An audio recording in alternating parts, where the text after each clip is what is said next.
Out of all Japanese anime studios, one of them shall always have a special place in my heart, and that special one is Gainax, perhaps the most purebred studios of them all, whose works are known even by African meerkats, and they don't even have the internet down there. But although people always gush about Eve or Gurren Lagann, many of them seem to forget the people whose ideas gave birth to such wonderful products. And lo and behold, the directors of Gurren and my other favorite works created their own studio, and now they made Kiznaiver.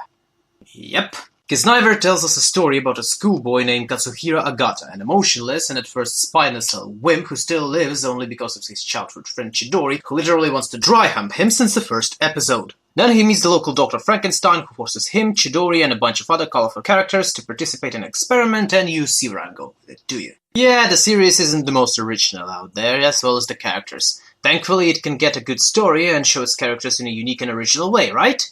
Sorta. Giving the viewers an illusion of it is a more correct answer.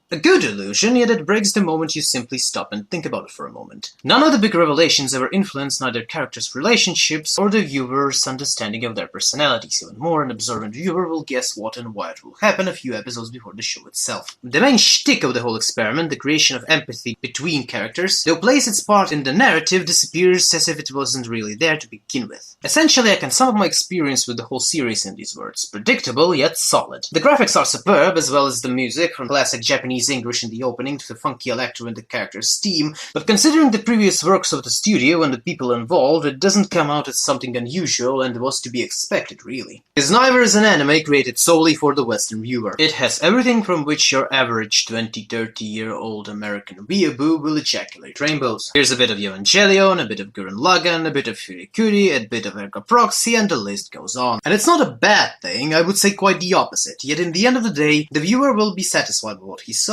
and in best case scenario after a week will forget what was this thing even about. And I don't view it as a sign of good anime that I can sincerely recommend to others. Kinda thinking about it, this anime and France's special services have a lot in common.